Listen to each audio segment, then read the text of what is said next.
the South, and London as well.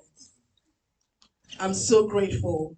I'm very, very grateful. And thank you, ministers, for coming here to also celebrate with me and with the family. Closer. But before I say anything, I can say that about 98% of you here actually never heard from me. I'm just looking up here and I'm thinking, I think apart from Remy, Gilead, Bethel, and obviously, if, as I share, you would know, the day I was told I was with Auntie Abigail. I think just about these four, and maybe Pastor Gospel, because he was halfway through the consultation and went off, so I had to just confirm. Everyone else here. So if you're sitting here thinking, oh, I spoke to some and I didn't know, these are the only people. Everyone else here heard it from someone else.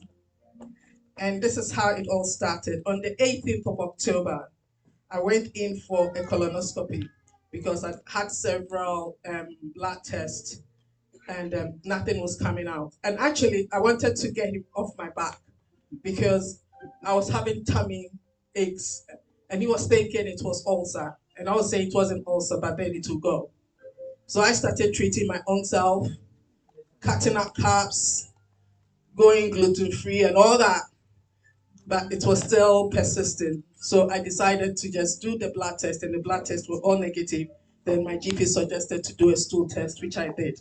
So it was there that they said, go and get a colonoscopy. On the 18th of October, I went, and I was so naive. I thought I was going to go in and come out and just get the GP off my back.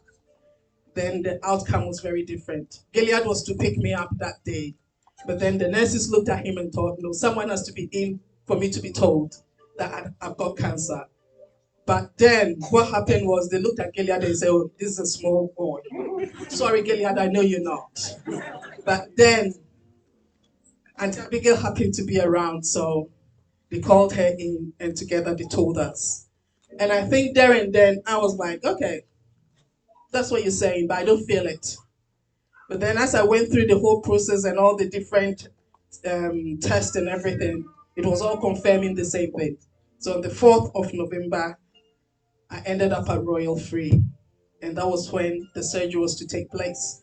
And before then, Dr. Sally and all the others got themselves involved, going for consultation up and down.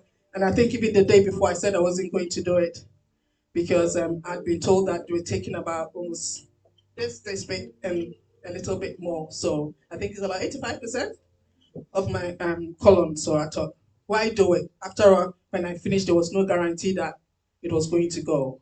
But in the end, I thought, okay, let me do it. We spoke and they said, oh, about 3 hours. And the surgery ended up almost 7 hours. And to cut the story short,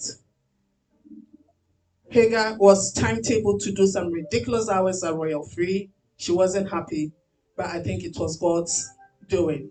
Because at that time, no one could come in and see me. And she was the one that was coming in. Pastor had to come in, and when he came in, the kids couldn't come. It was one person that could see me throughout the period. And it has not been easy. It wasn't easy at all. And every day I count it a blessing. Because when I was lying there, I just thought everything was just meaningless. Because the one thing, and Hege is going to laugh here, the one thing that the doctors want to see happen to me and consider it as a success was for me to pass air. And that was what our prayer was. Not eating, not drinking. So can you see how things like this that we take for granted? And they take everything like, okay, she can now have fluid, she can do this, she can move. But until you pass air, we're not releasing you. Day 6, day 7, day 8, and that day, come and see me and Hagar. We celebrated. I'm saying this, but that is a fact. And sometimes we take all these things for granted.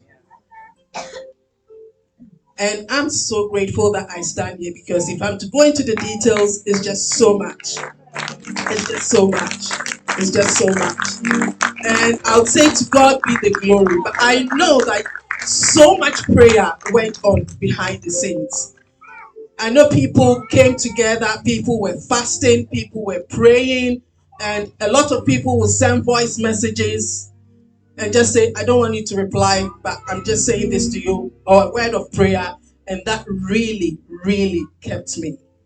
And I'm so grateful for every one of you. I know that it's been the mercies and the grace of God, but I can confidently say that it's your love that really kept me going and having that hope and that assurance. And I think for me, the one thing I've taken away with all this is how much love that people have poured towards me. I never realized that I had so many people that loved me from a distance, and also very close. But I know that anyone that got to hear about it actually did something. It didn't have to be direct, but I'm so grateful. I stand here because of your love and the mercies of God. God bless you.